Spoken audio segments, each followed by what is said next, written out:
முயற்சி செய்பவன் ஒருபோதும் தோற்க மாட்டான். நம் தமிழ் மொழி ஒரு பொக்கிஷம். ஆயிரக்கணக்கான ஆண்டுகள் பழமையான இந்த இலக்கியம் எப்போது ஒரு விஷயம் சொல்லிக் கொண்டே இருக்கிறது. முயற்சி செய்பவன் தான் வெற்றியை அடைவான். திருக்குறளில் வள்ளுவர் சொல்கிறார், உழவார் உலகத்தார்க்கு ஆணி அஞ்சாம் எஞ்சாது இவர் அவர் பணி. அதாவது, உழைப்பவனுக்கு உலகத்தாருக்கும் அடிப்படையாக தூண் அவனுடைய முயற்சி தான் சமுதாயத்தில் முன்னேறி கொண்டு செல்கிறது. ஔவையார் சொன்னார், கற்றது கைமண் அளவு, கல்லாது உலக அளவு. அதாவது, எவ்வளவு கற்றாலும் இன்னும் கற்றுக்கொள்ள வேண்டியது அளவற்றது.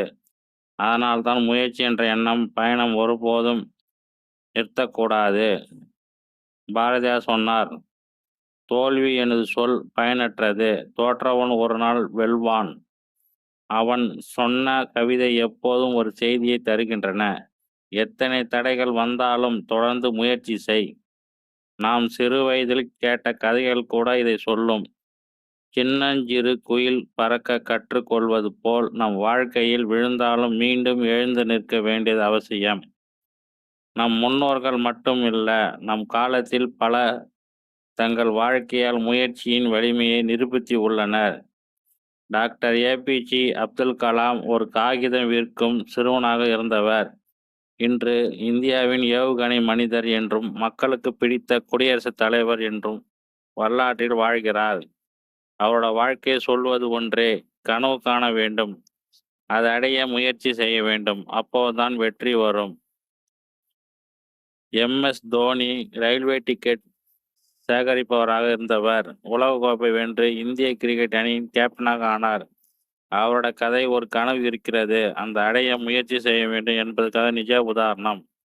அதேமாரி உலக புகழ்பெற்ற ஓப்ரா வின்ஃப்ரி வறுமையில் பிறந்து பல சவால்களை எதிர்கொண்டார். ஆனால் அவர் விட்டு கொடுக்கவில்லை. இன்று அவர் உலகின் மிக சிறந்த தொலைக்காட்சி தொகுப்பாளர், ஊக்கமளிக்கும் பேச்சாளர், கோடீஸ்வரி. இந்த எல்லா கதையும் நமக்கு ஒரு செய்தி தருகிறது. முயற்சி செய்வன் ஒருபோதும் தோற்க மாட்டான். வாழ்க்கையில் பெரியவர்கள் மட்டுமல்ல, நம்மை சுற்றி இருக்கும் சாதாரண மனிதர்களும் இதைத்தான் காட்டுகிறார்கள். ஒரு மாணவன் ஆண்டுக்கு பல போட்டித் தேர்வுகள் உழைக்கிறான். தோல்வி வந்தாலும் மீண்டும் எழுந்து நின்று ஒரு நாள் அந்த தேர்வை வெற்றி பெறுகிறான். ஒரு விவசாயி மழை வராத போது தோல்வி அடைந்தாலும் மறுபடியும் விதைக்கிறான். ஏன்? அவன் நம்பிக்கை, நாளை வரும் மழை அவன் கனவை நனவாக்கும். ஒரு தொழில் தொடங்குபவர் 3 முறை தோல்வி அடைந்தாலும் 4வது முயற்சியில் வெற்றி பெறுகிறார். அந்த முயற்சி அவரை ஒரு சிறந்த தொழிலதிபராக மாற்றுகிறது. இந்த எல்லா கதைகளும் நம்ம சொல்லும் செய்தி என்னவென்றால், வெற்றி பெற பெரிய மேடைகள் வேண்டியதில்லை, தொடர்ந்து முயற்சி செய்யும் மனசே போதும். முயற்சியின் வலிமை பற்றி இலக்கியமும் வரலாறும் சொன்னது போல் அறிவியலும் உளவியலும் இதைத்தான் நிரூபிக்கின்றன.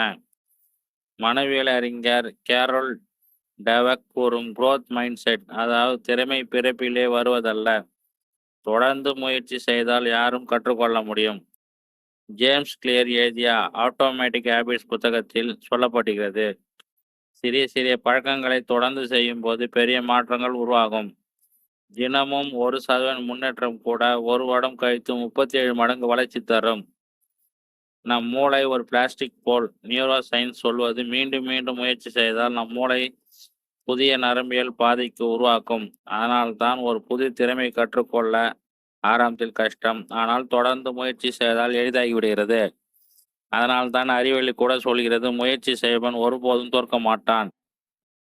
அன்பு நண்பர்களே, தமிழ் இலக்கியம் முதல் நிஜ வாழ்க்கை கதைகளை வரை, சாதாரண மனிதர்கள் முதல் உலக புகழ் பெற்றவர்கள் வரை, அறிவியல் முதல் உளவியல் வரை, அனைவரும் சொல்வது ஒரே விஷயம், வெற்றி பெறுவது திறமையால் மட்டுமல்ல, தொடர்ந்து முயற்சி செய்வதுதான்.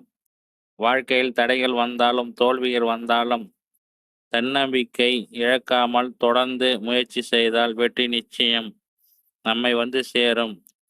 அதனால்தான் என் அன்பு நண்பர்களே, நீங்கள் எதையாவது கனவு காண்கிறீர்கள் என்றால் இன்று முதல் அந்த கனவை அடைய ஒரு முயற்சியை தொடங்க.